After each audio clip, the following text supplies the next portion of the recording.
Hello, my name is Blake Abels.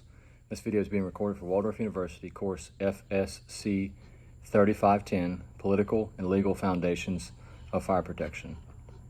This course is going to cover social media and FMLA SOGs. We'll move straight into the social media SOG. The purpose of the social media SOG is to establish an outline of accepted and prohibited use of social media outlets while you're a member of Small Town Fire Rescue. And again, it's to ensure that all members are familiar with and adhere to the guidelines associated with personal use of social media while you're a Small Town Fire Rescue member. Small Town Fire Rescue, in an effort to provide clear operational guidance, created this social media SOG so that people can understand exactly what's expected of them while they're on duty and while they're off duty as well. For the sake of the policy, a member of Small Town Fire Rescue is considered to be on duty if they're scheduled during scheduled and unscheduled times. So this means if they're scheduled on a shift and they're on a shift, they're considered on duty. If they are, say, in a class and are unscheduled, but that is still considered an on-duty situation. So they're going to be considered on duty in either one of those circumstances. Social media can be a valuable tool in today's workplace. It applies to work-related information as well. So social media can be used for a host of things. We use social media for weather information, road and pathway closures, relevant event information, job opportunities, background check information, so on and so forth. Many of our guys use Facebook as a means to gather training information for training evolutions, that sort of thing. So it can be a valuable tool, but just understand that the approved use of social media while on duty is not to be used on department devices without prior authorization. So make sure you're not using a device that belongs to Small Town Fire Rescue for personal social media use.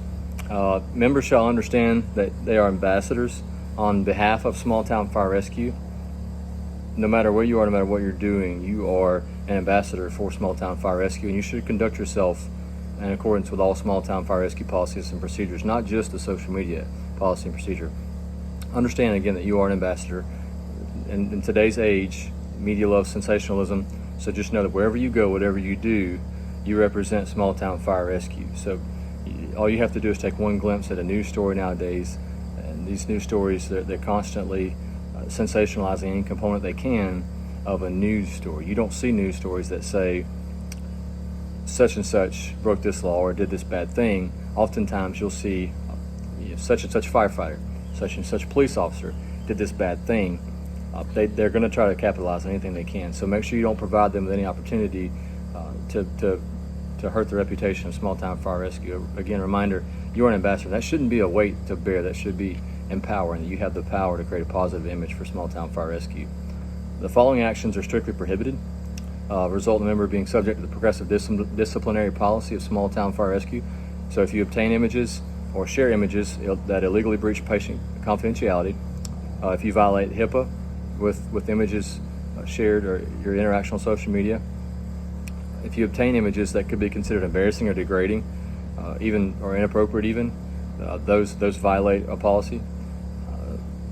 If you openly endorse a political candidate, you can't do that while you're on duty. So just understand that we encourage you to be civically active, but you cannot do that on duty.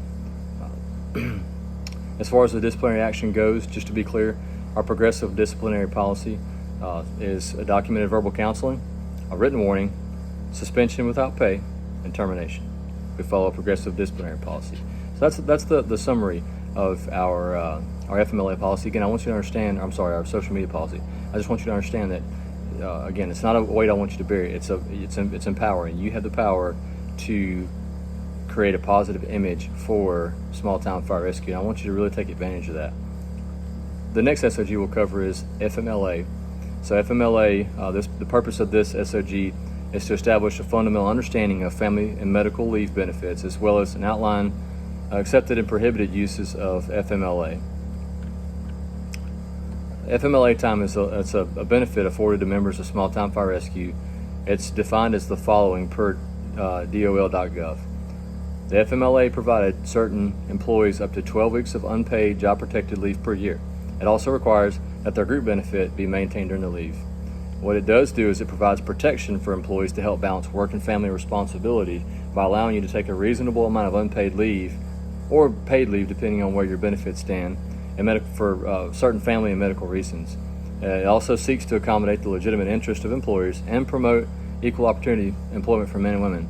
FMLA does not provide additional unearned pay. So if you do not have benefits, FMLA does not provide you with benefits. This will be unpaid.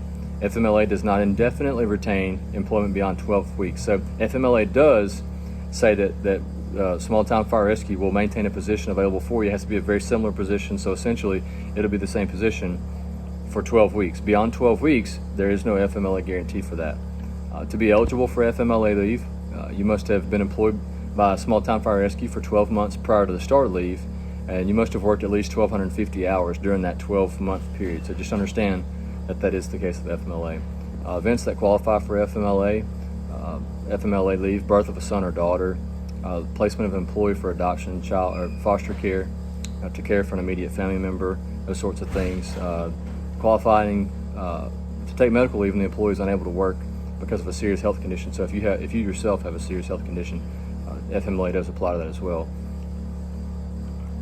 Serious health conditions can mean a host of things. DO.gov describes that as conditions requiring an overnight stay in the hospital or other medical care facility, a condition that may incapacitate you and deem you not able to do your job-related duties for a period of time. It may be pregnancy. Pregnancy is covered by FMLA. And then chronic conditions that cause occasional periods when maybe you or your family member are incapacitated and you have to care for them, or someone has to care for you. If you want to submit FMLA paperwork, you must do so at least 30 days prior to the requested leave date. You cannot turn this in a week before you requesting your FMLA leave. So if you know that your wife is pregnant, she's going to have a child, or if you yourself are pregnant, you're going to have a child, you need to make sure that you plan ahead and you don't wait until 2 weeks before you go out to have this child before you submit this paperwork. Make sure that you get this paperwork submitted at least 30 days prior to the event. We want to help you in this and help you prepare for this event, and that's a good way for us to help you do that. Now, Small Town Fire Rescue reserves the right to require certification of a serious health condition, so we may ask you to get certification from your physician about what that serious health condition may be, so that we have a verified condition there. And so once you turn that paperwork in, we may request that, and then we require you to return that to us within 15 days of that request. The lack of filing for benefits, incomplete paperwork, or untimely return of paperwork are grounds for potential denial of FMLA. And to avoid this, be sure to get the process done in a timely manner. I recommend that you get this done way in advance before you may need, before you need this as an immediate need. Again, this is a benefit that we'd like to extend to you, but this is a benefit that also has a deadline there of 30 days. So make sure you get your paperwork submitted. Make sure you get all your ducks in a row so that when the time comes, if it's a child or something like that, it's just one less thing for you to worry about, so you can just kind of move into that situation and navigate that situation or mitigate that situation as it needs to be mitigated, as opposed to having to deal with some last minute paperwork. So that is our FMLA guideline and our social media guideline. Thank you.